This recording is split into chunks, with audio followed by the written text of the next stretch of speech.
Au cours de la Seconde Guerre mondiale, l'Angleterre s'est retrouvée face à la menace imminente d'une invasion nazie. Londres était alors pilonnée sans relâche par des vagues incessantes de bombardiers. Mais aujourd'hui, le Royaume-Uni pourrait avoir affaire à un envahisseur encore plus redoutable. On dénombre un très grand nombre d'observations d'OVNI au Royaume-Uni. Depuis que le gouvernement s'est intéressé à ce problème, dans les années 50, on en a recensé près de 12 000. Les rapports concernant ces manifestations sont restés secrets. Jusqu'à maintenant. En mai 2008, le gouvernement britannique a levé la classification de certains documents.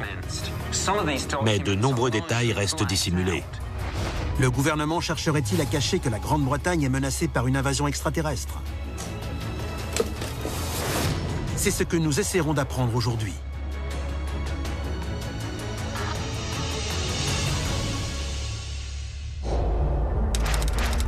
La machine est en marche. Des dossiers restés confidentiels pendant des décennies et décrivant des manifestations extraterrestres ont été rendus publics.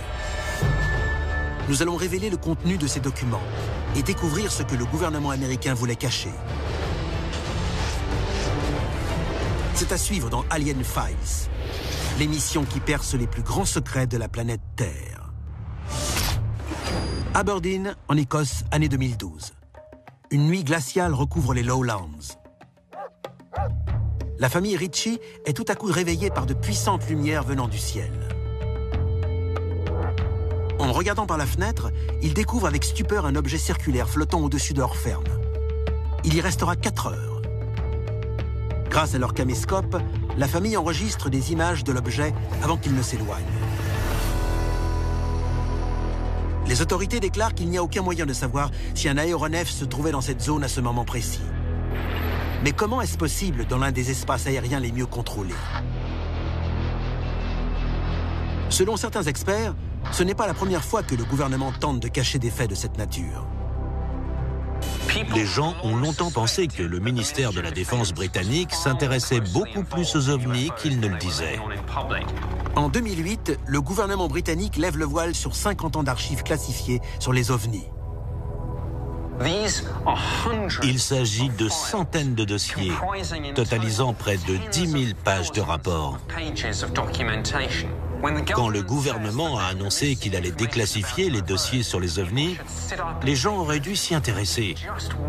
Si un seul de ces dossiers s'avérait fondé, notre monde changerait à jamais. Dossier déclassifié des X-Files britanniques.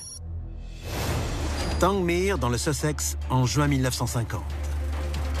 Un pilote de la Royal Air Force est en vol d'entraînement. Il est dépassé par ce qu'il décrit comme un objet en forme de disque, brillant et tournant sur lui-même. C'est l'un des nombreux rapports d'observation d'OVNI qui sera traité par les autorités aériennes civiles et militaires. Les témoignages s'accumulent au point que le gouvernement ne peut plus les ignorer. Une enquête est diligentée sous le secret. Son objectif, expliquer l'apparition de soucoupes volantes. La Grande-Bretagne semble prendre le sujet des ovnis très au sérieux. Mais un an plus tard, l'enquête est abandonnée et les affaires classées. Cette enquête a conclu au fait qu'il n'y avait pas de quoi mobiliser le temps et les ressources du gouvernement. Le rapport, pourtant rassurant, n'a pas été communiqué au public. Pourquoi le gouvernement a-t-il voulu maintenir le secret plutôt que de dévoiler ses conclusions? Qu'avait-il à gagner à cultiver le doute dans l'esprit des gens? Topcliffe, dans le Yorkshire, septembre 1952. Un exercice de l'OTAN simule une attaque soviétique. Soudain, un radar capte un écho bien étrange. Des témoins décrivent un ovni brillant, très rapide, capable de changer de direction avec une agilité invraisemblable. Les chasseurs de la RAF tentent de l'intercepter, mais sans succès. L'incident pousse Winston Churchill à passer à l'action. En 1953, le ministère de l'Air reçoit l'ordre d'enquêter sur des ovnis presque quotidiennement. Un standard téléphonique dédié est créé. Mais, comme le prouve une note de service déclassifiée depuis, Les opératrices sont priées d'être cordialement non coopératives. Le ministère de l'Air va poursuivre cette mascarade jusqu'à ce que le ministère de la Défense prenne le relais en 1964. Le gouvernement considère la multiplication d'apparitions d'OVNI comme une menace potentielle pour la sécurité nationale et s'apprête à lancer une investigation secrète de grande envergure.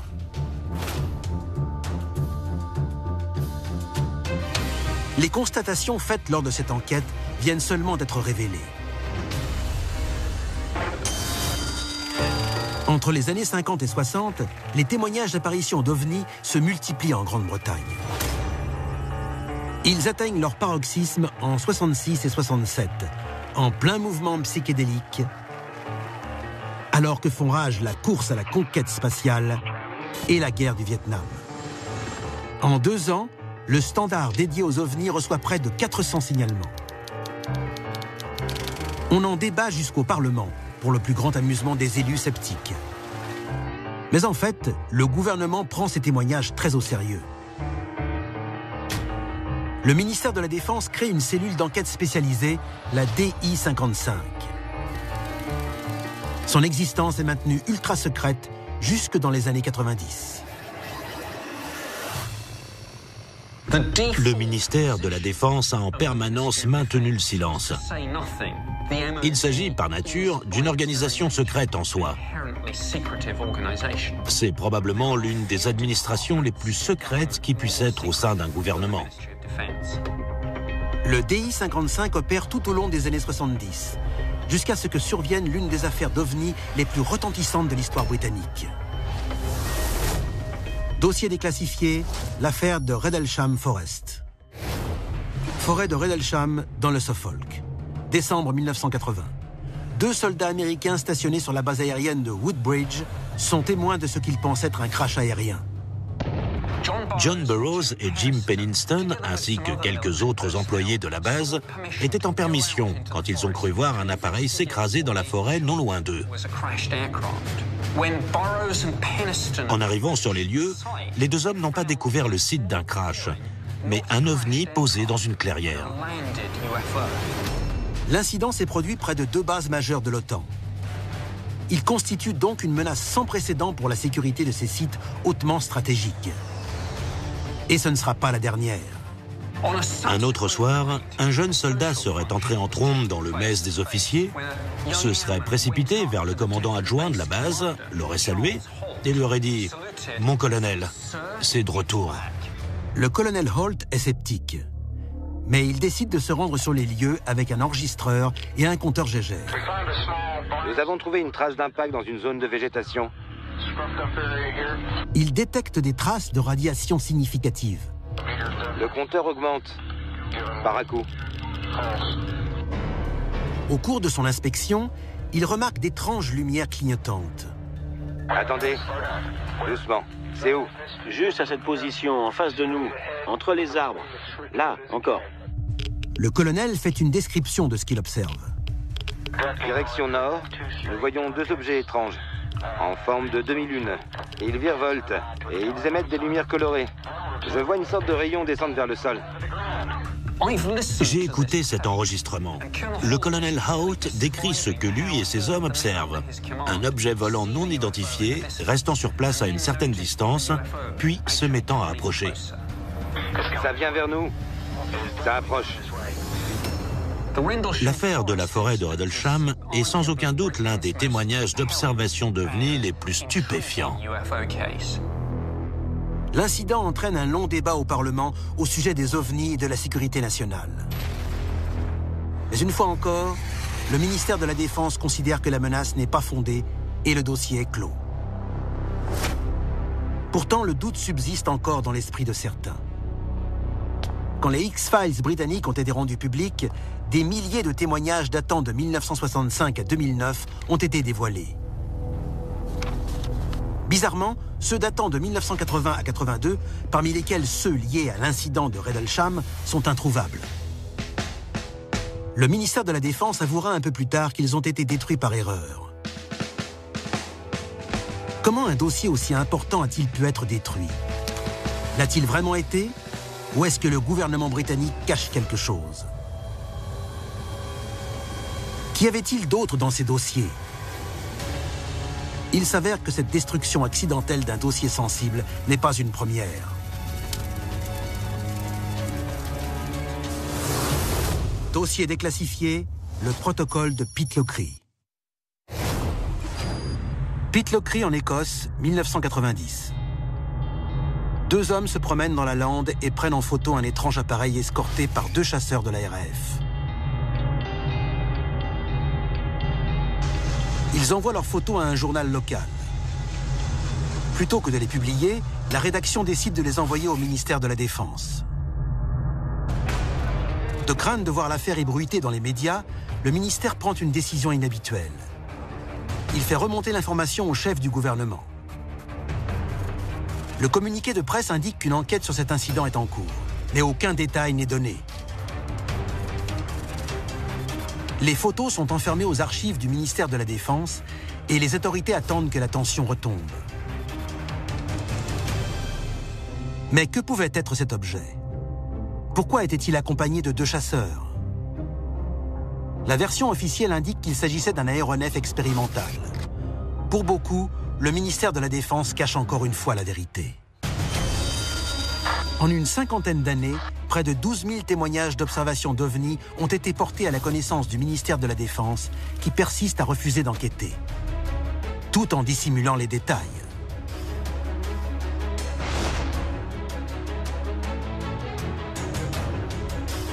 Certains dossiers, comme celui de l'affaire de Redalsham Forest et de Pitlochry, disparaissent purement et simplement des archives.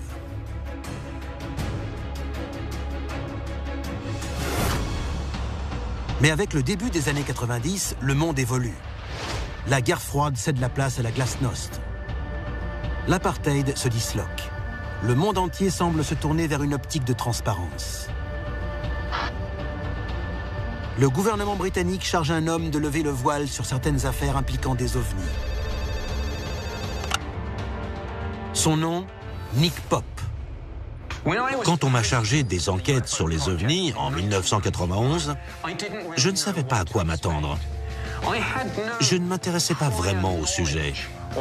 Pour moi, c'était une mission gouvernementale comme une autre. Très vite, Nick Pope va se rendre compte que le poste qu'il occupe désormais n'a rien d'ordinaire.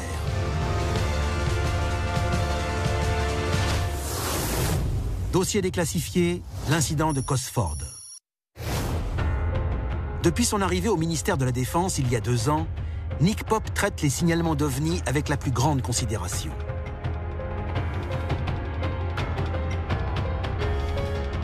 Nous avions un large champ d'action et nous disposions de moyens techniques impressionnants. Quand je recevais une photo ou une vidéo, je pouvais faire appel aux analystes et au matériel de la RAF pour l'examiner. Il a déjà enquêté sur de nombreuses affaires, mais rien ne pouvait le préparer aux événements surréalistes survenus le 30 mars 1993. Une vague de signalements, s'étendant sur près de 6 heures à travers tout le Royaume-Uni, est survenue. Cette étrange série d'apparitions d'OVNI s'achève par celle d'un aéronef imposant survolant les bases aériennes de Cosford et Shawbury dans les Midlands. Des dizaines de témoins ont vu cet objet, parmi lesquels un officier de la RAF en service depuis 8 ans. Il a été un témoin direct de ce qui s'est passé ce soir-là. On ne pouvait pas espérer mieux. L'officier aperçoit un aéronef de forme triangulaire en vol stationnaire à environ 70 mètres du sol, émettant un bourdonnement et tirant une sorte de faisceau laser vers le sol. L'appareil s'approche lentement de la base, puis coupe son laser et disparaît à l'horizon avec une accélération nettement supérieure à celle d'un chasseur à réaction. La scène sidère complètement l'officier aux 8 années de service. Quand j'ai interrogé ce témoin, le lendemain matin, sa voix tremblait encore. Nick Pope note un certain nombre de similitudes entre cette affaire et celle de Redalsham Forest, survenue 10 ans plus tôt. Les témoins étaient des militaires et l'OVNI de forme triangulaire. La seule différence entre ces deux incidents était la taille de l'aéronef. S'agissait-il d'engins construits par la même race d'extraterrestres? La Grande-Bretagne était-elle l'objet de visites régulières? Les témoins de l'incident de Cosford étaient si nombreux que le ministère de la Défense n'a eu d'autre choix que d'admettre qu'un objet non identifié ou d'origine inconnue a survolé la Grande-Bretagne.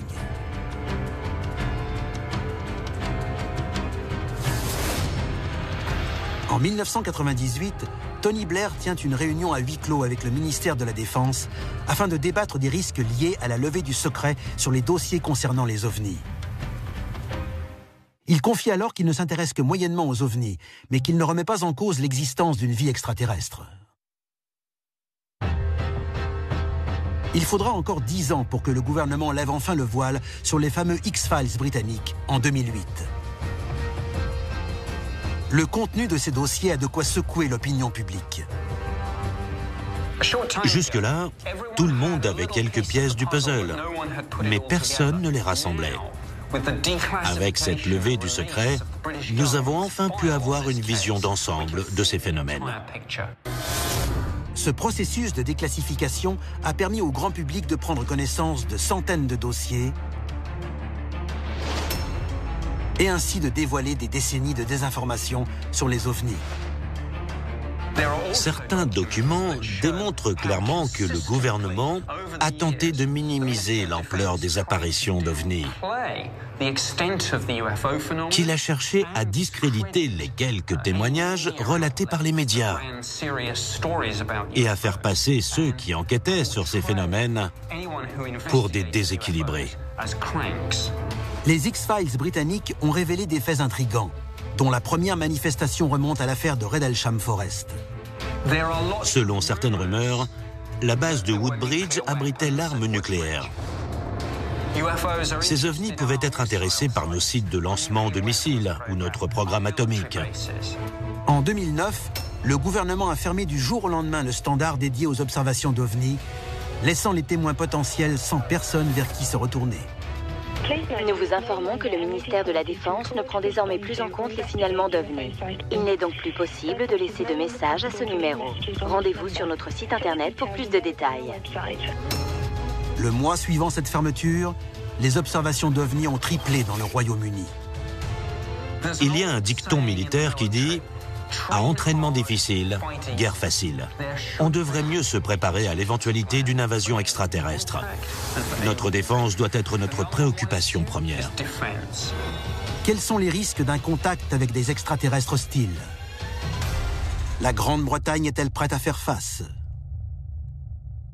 C'était Alien Files, l'émission qui perce les plus grands secrets de la planète Terre.